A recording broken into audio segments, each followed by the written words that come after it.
The Billboard 100 is a way that we rank songs based on popularity in the radio in the United States. And while Taylor Swift might have had more bigger hits in other countries, this video is going to focus on her 11 songs that made #1 at the Billboard 100. By the way, say hello to Shore Wading River High School, which is right behind me. In any case, the Billboard 100 features some of the biggest songs, and I'm pretty sure there's 100 songs on there based on a name. And while many Taylor Swift songs do make it up there, obviously finding her #1 songs is difficult. Several of her really big hits do not make #1. I'll take a recent example, Karma. From how much you hear Karma on the radio and from how popular it was, especially from it being the last song of the Eras tour, one might expect Karma to have been #1 at the Billboard 100. It never made it to #1 at the Billboard 100. It peaked at #2. But 11 songs have made it to #1, all from either her original or her Taylor's version albums between Red and Midnight. So even though I found some Fearless and Speak Now crap mixed in there, it never made the top according to what I found. Maybe they're on the International Billboard 200. So, looking at it, 1989, the original, has 3, I'm pretty sure. But my math could be wrong, and the Taylor version has 1, so that's 4. There's 1 from Red and 1 from Red Taylor's version, so that would be 6. 1 from Folklore, so that's 7. 1 from Evermore, so that's 8. 1 from Midnight, so that's 9. 1 from Lover, so that's 10. And 1 from Reputation, so that's 11. So I think that the 1989 stuff is accurate. Yeah, 1989 really was Taylor's biggest album, so it's no surprise why the Taylor's version will be breaking even more records. Just from how iconic 1989 really was. So, I'm not sure of the chronological order, but Taylor Swift has dethroned herself from the #1 spot with another one of her songs twice. I don't know the first time it happened, but recently, Cruel Summer was #1 in the Billboard 100 until Is It Over Now took it over. And there was a big fear among Swifties that it wouldn't make it to the top because Christmas music was coming out. And I'm sure that, yes, All I Want for Christmas Is You is another one of my big songs that you'll have me talk more and more about, reach #1 at the Billboard 100 at some point, probably in 2019, because that's when the music video for it came out on YouTube. And when it celebrated its 25-year anniversary of its release, as well as the time that Mariah Carey turned 50 years old. But, it really was, Is It Over Now? But Cruel Summer did make it to the #1 spot. So, speaking of which, Red. Red is a pretty big album, but only 1 song from the original can make it to the Billboard 100. And by the way, I just realized, 6. Oh, yeah, I think my math is right. If it's not, then I might have been incorrect about something. But yeah, Red only had 1 song from the original make it, and then 1 of the Taylor's versions. So, the 1 song from the original to make it up there was We Are Never Ever Getting Back Together. Yes, it is her biggest Red song. Yes, it is bigger than I Knew You Were Trouble. And yes, it is bigger than 22. It's a bigger song from the original. It's a big, iconic song. If you remember my previous video, it was her most iconic song from 2012.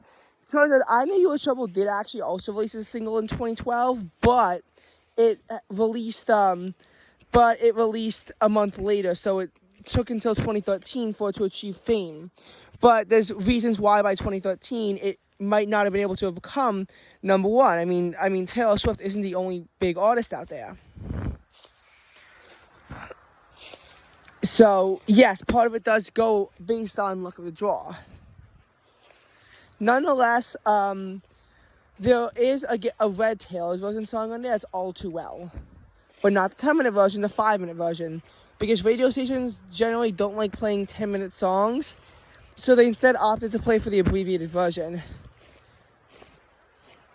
Probably not exactly what the Swifties wanted, but better than nothing. And it did put All Too Well at number 1 on a Billboard 100 with its resurgence in popularity. Again, mainly based off of the fact that, yes, All Too Well, you know, is one of Taylor's biggest songs. And, of course, that 10-minute version really gave it its resurgence in popularity to put it, by many Swifties, as their best song. Mila is one of them, or at least she was as of September of 2023 on the 5th. So that might be a little bit outdated, because back then Message in a Bottle was my favorite Taylor Swift song. Now, as much as I do love Message in a Bottle, it's definitely not that. Though, honestly, there's so many good ones. And 1989 has 4 Billboard 100 hits. 3 from the original, Blank Space, Shake It Off, and Bad Blood. Bad Blood was released in the spring of 2015, so it easily became the most iconic song of 2015. Yes, it has received criticism for it almost certainly being an attack on Katy Perry, but nonetheless, I mean, like, it was one of her best songs, and the Kendrick Lamar collaboration made it even more popular. Bad Blood is one of the few songs that have an official chant in the Eras Tour, the We Forgive, We Forget, But We Never Let It Go. So, it has that going for it. And Kendrick Lamar literally did that in their collaboration, too. Even though 1989 was supposed to be the only album that she wrote, sang totally by herself, she does have other versions of it that she collaborated with other people on. Now, Blank Space and Shake It Off both released as singles at the same time, and they both became Taylor Swift's 2 most popular songs. So it was probably very close competition between the 2 of them, which one got the number 1 spot, but they were both able to pull it off.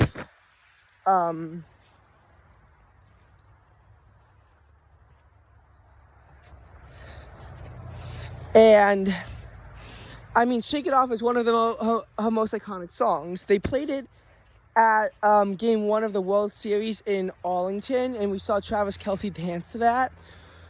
When Swift wasn't there and the Broncos beat the Chiefs, after 8 years of not being able to beat the Chiefs, the Broncos blasted Shake It Off in their stadium. So we've heard it being played a lot. Blank Space never became quite as iconic, but it is, but before Shake It Off achieved its major popularity in that format, Blank Space, you know, was the more popular song. So they really are both the most iconic Taylor Swift songs of 2014, and putting one against the other is difficult. Is It Over Now? It's not going to become the most iconic song of 2023 because of Cruel Summer. It might be the most iconic Taylor Swift song of 2024. Depends on how the Taylor's versions come out. But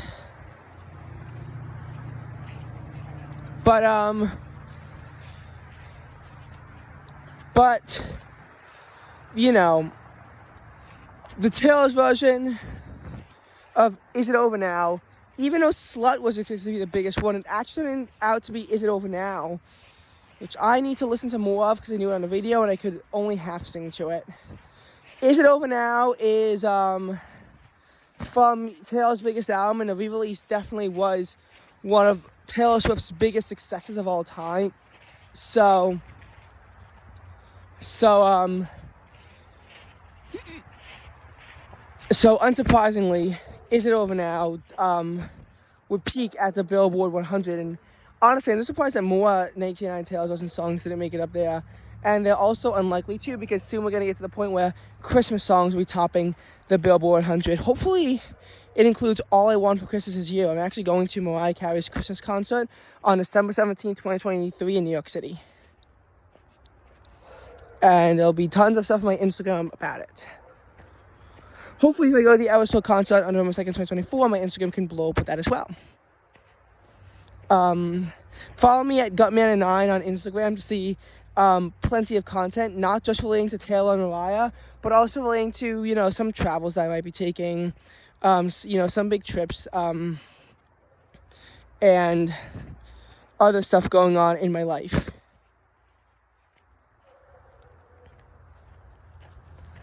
Now,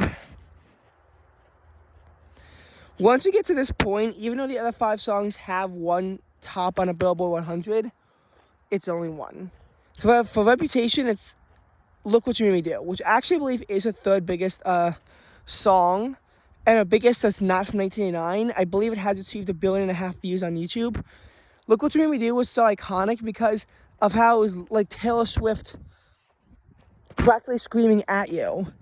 Because look what you made her do in the big controversy surrounding her in 2015, 2016. 1989, Taylor's version was what was, in my opinion, her best album. And it was also her most iconic. However, the 1989 era was one of her worst because of all the scandals surrounding Taylor Swift.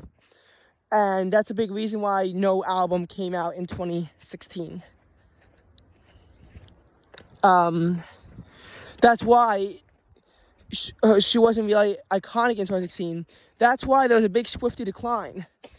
Maybe my parents were able to successfully block me from becoming a Swiftie in 2015, largely because of this. Because she wasn't big for a while, and I was able to forget about her. And they were able to inject bad stuff about her into me and make me not like her.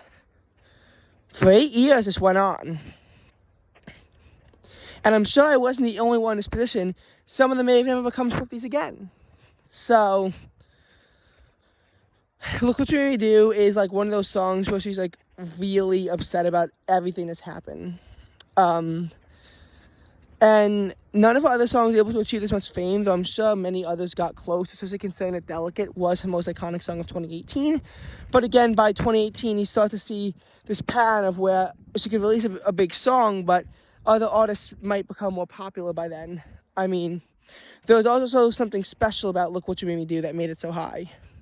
I mean, when Lover released initially, none of the songs would peak at the top. Me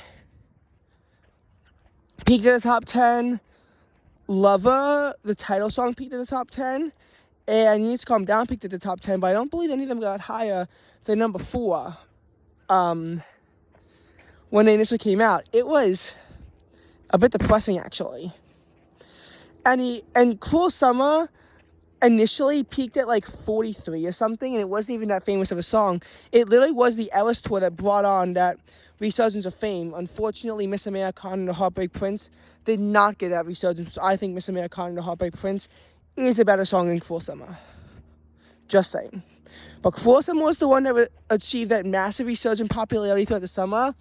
And it's no surprise that by the end of October 2023, it was able to make it on the Billboard 100 until, of course, Is It Over Now took over in mid-November. And literally like 8 of the top 10 songs are from Taylor Swift. She really is the biggest thing ever right now. I'll make plenty of more videos that go into depth about how successful Taylor Swift has been on this YouTube channel. So you can subscribe for that.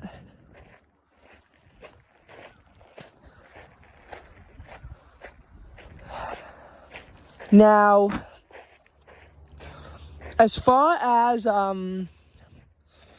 Lover, a big stress of Cruel Summer as to how they were able to really get it up there was largely because people were starting to become really scared about this. Lover was the only reason why every album right and after wasn't on a Billboard 100. It was Lover. Lover was never able to achieve that big popularity. That's because of other people too, like Lady Gaga was actually really big at the time, Ed Sheeran was really big at that time, Ariana Grande was really big at that time, and we started to see a bit of a rise in Dua Lipa as well, although Dua Lipa also had a big rise in 2018, that might have prevented their songs from reaching number 1 on a Billboard 100.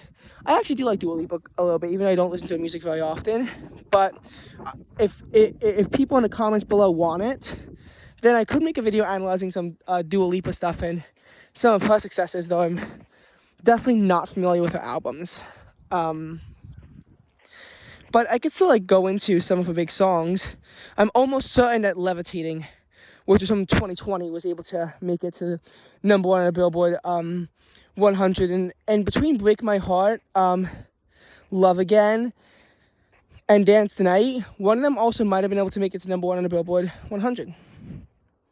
And I'm almost certain that Levitating did. It'll be so shocking if it wasn't. So you might think that this big Dua Lipa rise might block Taylor Swift from being number 1 on the Billboard 100. It didn't. Folklore was a song that became really iconic for the songwriting behind it. And Cardigan was able to become number 1 on the Billboard 100, mainly because it had the best songwriting and the best of all that, while still sounding like a somewhat normal Taylor Swift song and not one of the ones that really don't even sound like mainstream radio playable. Like The Last Great American Dynasty, which even though it's my favorite folklore song, is not really something we play on the radio. First of all, it is explicit, and second of all, it just doesn't even sound like Taylor at that point. And that's a problem with folklore, actually. It doesn't sound like Taylor Swift.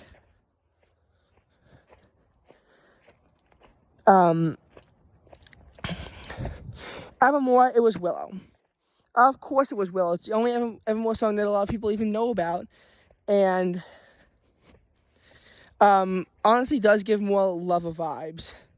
It could have become the most iconic song of 2021 because of All Too Well Tamina version.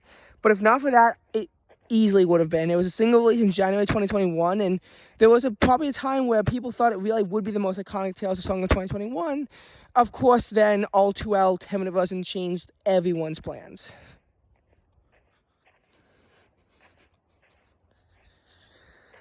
And then we have Antihero. Antihero was a song, Song of the Year voted at VMAs. Midnight's was Album of the Year. Midnight's broke many records. I think it still has the biggest daily streams, and 1999 Taylor's version couldn't take that away from Midnight. And I'm sure other Taylor Swift songs won these major awards too, but I mean, definitely Antihero did become that big one. Karma's popularity spike was a bit briefer. First of all, Antihero released a single in October 2022. Karma, not until May of 2023. And Karma was never really able to squeeze through because it was either clouded by Antihero or clouded by Cruel Summer. And it was never able to kind of break past that influence. Whereas with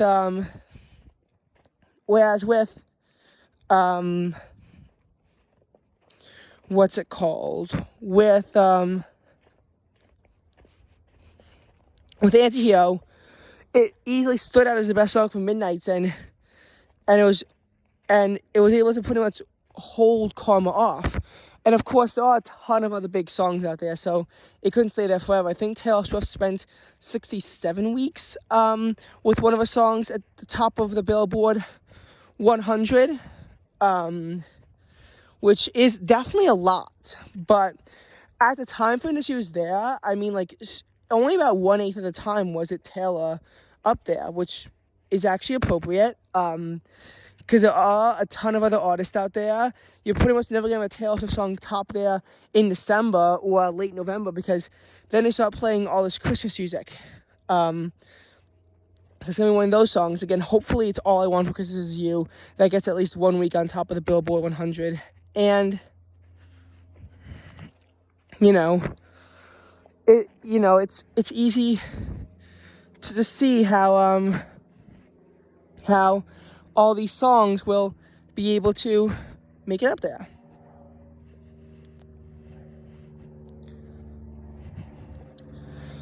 Now, any more songs peak at the top of the Billboard 100? I don't think that any of the 1999 Taylor Swift songs will. I think it's possible that that some of her other songs from other albums that are to be released will make it there. Probably not anything from her country music album, Taylor Swift, that gets re-released, but definitely Reputation, Taylor's version, Vaulted Song, could make it up there.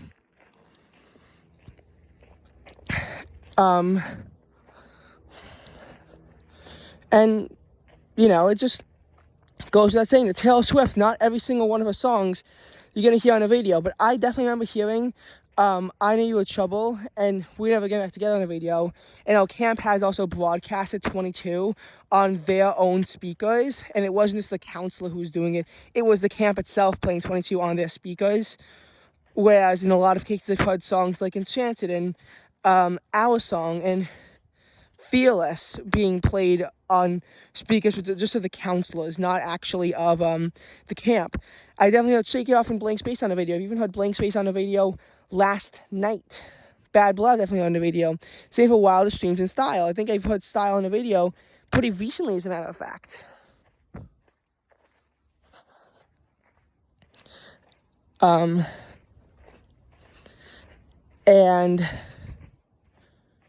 with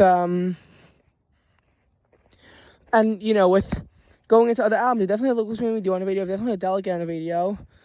Not sure if I heard anything else, although I definitely remember Getaway Car blasting out of a car's windows when I first arrived in Iowa. But I couldn't tell if that was the radio or someone's speaker. And considering that Getaway Car never got that big, I'm assuming it was someone's speaker, especially based on how loud it was.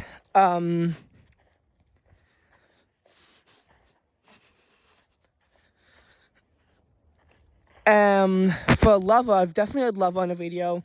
Definitely heard Me, of course, Cruel Summer's Resurgency, put that on a video. And honestly, my parents blocked me from Taylor Swift. I never really knew if it truly was a Taylor song on, so I'm sure I heard others. I surprisingly never heard a Folklore song, and the only Evermore song I heard was Willow. But again, my dad never really liked Cardigan, so it's no surprise that I was never really able to hear it on a radio. At midnight, I heard Antihero and Karma, of course, and I'm pretty sure at other points I might have heard other songs.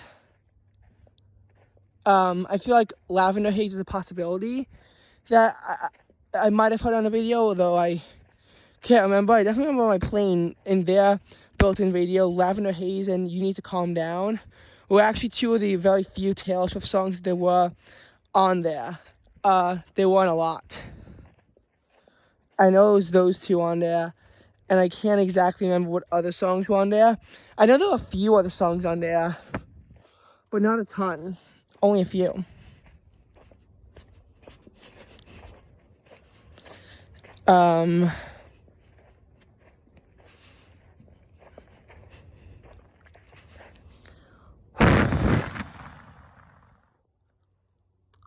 And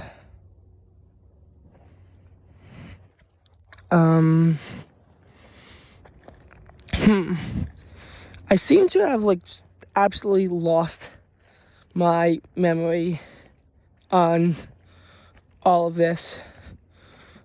I definitely Love Story and You Belong With Me on a video before too, even as recently as 2021, not just when they first came out. Again, not the easiest thing to say which songs on the video that I've heard, but I'm just giving a little bit more perspective.